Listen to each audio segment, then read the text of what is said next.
10. A good deed backfires. After noticing a homeless man shivering on the ground outside a Manhattan building one evening in 2021, a 59-year-old resident took the coat off his back and approached the man. As the kind civilian placed the coat across the man's body, 25-year-old Xavier Israel sprang off the ground and brutally attacked him. Israel allegedly threw the victim onto the ground and stole his wallet. The victim tried to get his property back but was repeatedly punched in the head and thrown back onto the pavement. He eventually managed to overpower Israel and kept him at the scene until police arrived. Israel was charged with robbery, grand larceny, assault, menacing, disorderly conduct, harassment, and criminal possession of stolen property. New York City Mayor Eric Adams, who promised to crack down on the Big Apple's soaring violent crime in his campaign for office, said that the victim did an admirable thing. However, he added that he thinks Israel must also be hurting, and further explained that when you see someone attack someone that helps them, that is a signal people are in pain. It's a sentiment that fewer and fewer people seem to agree with as the number of unprovoked attacks continues to increase, after hitting its highest level in years. In the 2 weeks leading up to Israel's alleged attack on the kind civilian who tried to donate their coat to him, he was arrested for punching a woman who tried to help him and for randomly punching 2 teenagers in Central Park. 9. Christopher Glenn Wright. In the early morning hours of May 31, 2016, police in Mesa, Arizona received several 911 calls from a 41-year-old woman named Nazba Wright. She claimed that she was in a vehicle with her husband, who was armed with a rifle and planned to shoot her. As the dispatch tried to get more details, they heard a scream and several gunshots on the other end of the phone. At the scene, police found Nazba's body on the ground next to a truck. Behind the wheel of a nearby SUV, they found Thomas Ornelas clinging to life with a gunshot wound. Nazba's husband, 38-year-old Christopher Glenn Wright, was also there.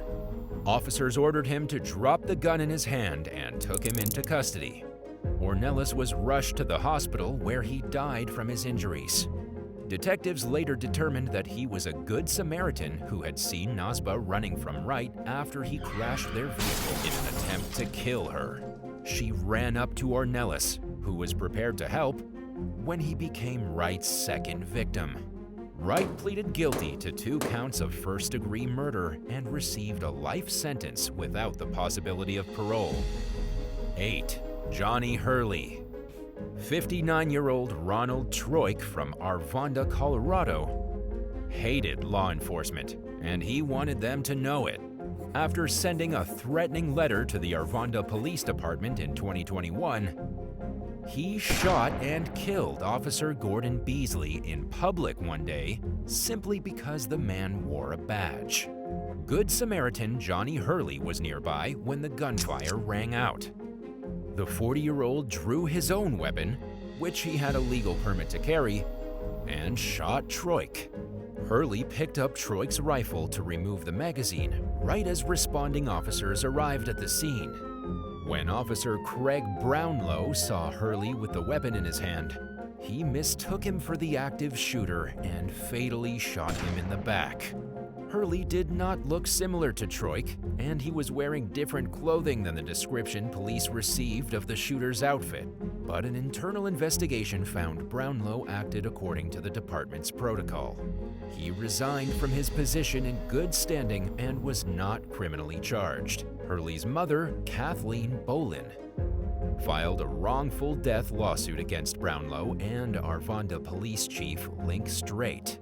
The suit alleges that the defendants should have known that Hurley wasn't the active shooter and accuses several police officers of cowering, hiding, and choosing self-preservation over defense of the civilian population. The case is currently ongoing. 7. Lloyd Muldrow. Marine veteran Lloyd Muldrow traveled from Virginia to Baltimore to spend the 4th of July 2022 with his friend, Marshall Cullens. When the 57-year-old entered the bar they agreed to meet at, he saw the Cullens had been shot in the head, and a man was pistol whipping him. Muldrow pinned the attacker to the ground and held him there until police arrived. The moment officers were on the scene, Muldrow told them that he had a concealed pistol in a hip holster. They removed the weapon and thanked Muldrow for stepping in and stopping the man who was trying to murder his friend. When a lieutenant arrived and learned that Muldrow had a concealed carry permit in Virginia, but not Maryland, he told the other officers to arrest the Good Samaritan. Muldrow was charged with bringing a gun within 100 feet, 30 meters of a dwelling. He sat in jail for 18 hours before he was freed and has refused to take a plea deal in the case. His attorney, Michael Stark, described Muldrow as a respected, church-going civilian, veteran, self-defense instructor, and youth mentor. Stark claimed that the gun laws his client was charged under were outdated and had the effect of punishing a hero.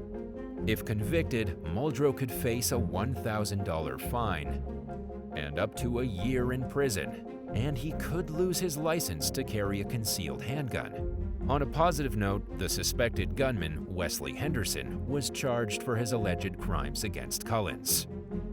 6. Brittany Merrick. Brittany Merrick was out celebrating Boxing Day with some girlfriends in Newcastle, Australia in 2015, when a man threw a fist at her roommate's head. According to the women's version of events, he had allegedly been harassing them earlier that night and had spat on Brittany before turning his aggressions toward her roommate. The 22-year-old later said that she stepped in to try stopping the assault on her friend and was knocked out cold by the man, who was later identified as 26-year-old Sean Rudder. Merrick remembered hearing her friend scream in fear right before her head hit the ground. When she came to, she could feel that her skin was wet with blood, but she couldn't open her eyes. She was taken to the hospital where she received treatment for her injuries, and Rudder was charged with 2 counts of assault. In a surprising twist, the judge overseeing the case deemed the victims unreliable and determined that Rudder had acted in self-defense. After spending 8 months in custody, the suspect was acquitted of all charges. The verdict was a far cry from justice in the eyes of many, who had grown to see Brittany as a symbol in the campaign to end violence against women. However, there are at least 2 sides to every story, and the judge based his decision on surveillance footage of the encounter, which reportedly showed Merrick grabbing Rudder by the throat and taking him to the ground before he spat on her. 5. Adrian Payne. Former Michigan State basketball star Adrian Payne and his girlfriend visited the Orlando home of Lawrence Doherty in 2022 at the request of the man's girlfriend, Tatiana Mesa. Doherty and Mesa had a volatile relationship, and Mesa had reportedly called Payne's girlfriend that night to intervene in a fight that the couple was having, which she had done several times in the past. Payne and Doherty got into a verbal altercation outside the home, which quickly turned violent. Only the people who were there know exactly what happened next, but it ended with Doherty fatally shooting Payne and being arrested for murder. Doherty initially called 911 and claimed he was the victim of a home invasion. He later told police that he was afraid of Payne, who stood more than a foot, 0.3 meters, taller than him, at 6 feet, 1.8 meters, 10 inches, 25 centimeters, and claimed that the victim made a gesture that resembled reaching for a gun. According to Doherty's version of events, he reacted to the perceived threat by going into his house, grabbing his own weapon, and shooting Payne under the belief that his life was in imminent danger. Authorities found no evidence that Payne was armed during the confrontation, and his girlfriend claimed that he had no plans to hurt Doherty. She said that she and Payne had gone there to try peacefully mediating the disagreement between Doherty and his girlfriend. A witness told detectives that Payne didn't make any threatening gestures before Doherty shot him. The suspect faces a first-degree murder charge and continues to maintain his innocence in the case. 4. Roland Houston. On New Year's Day in 2022, a group of teens brutally beat a man and shoved him onto the tracks at a Bronx subway station. 36-year-old Roland Houston risked his own life in an attempt to rescue the victim. An approaching train fatally struck the vigilant bystander right as he jumped down into the tracks. The assault victim survived and was treated for a broken arm, but was left with other injuries, including lacerations and swelling to his face. 4 suspects were arrested in the months following the assault. They faced charges related to both the attack on the survivor and Houston's death, including manslaughter, robbery, and assault. One of the young men reportedly told police that they saw a gun sticking out of the assault victim's fanny pack, so they bear-hugged him and chased him down the platform. He managed to free himself, so the group pinned him to the floor again, took his fanny pack, and threw it on the platform. The suspect then conveniently claimed that he never saw the gun again.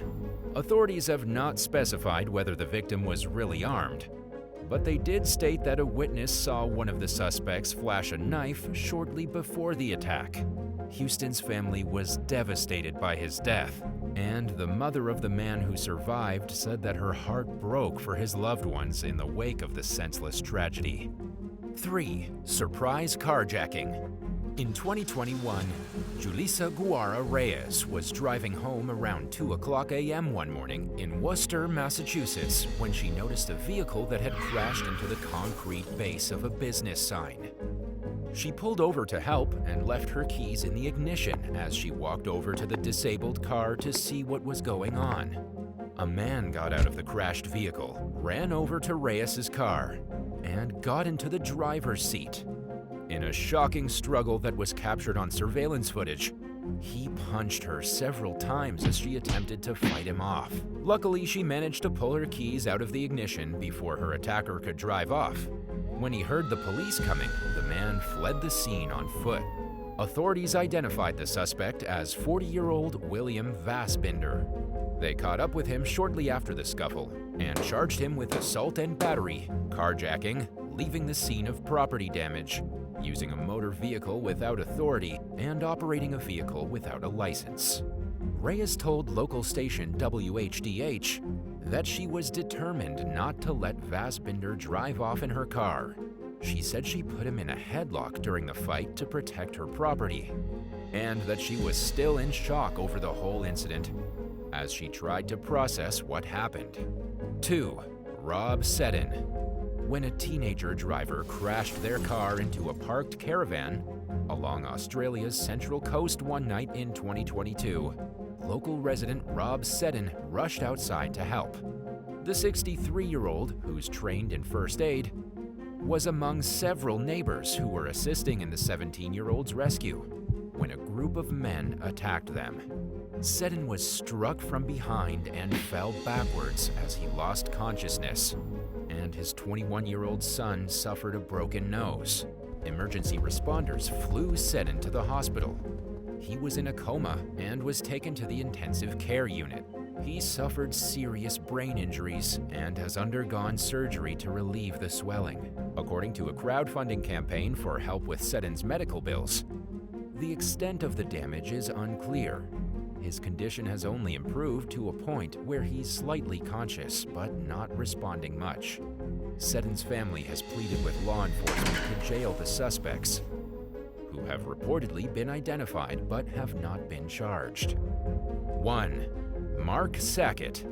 When he noticed a man trying to kick in the door of Tony Baloney's Cafe and Deli in San Francisco one day in 2021, neighboring business owner Mark SACKETT called 911. Then he and some neighbors, including Tony Baloney, started following the man because they wanted to be able to point him out to the police.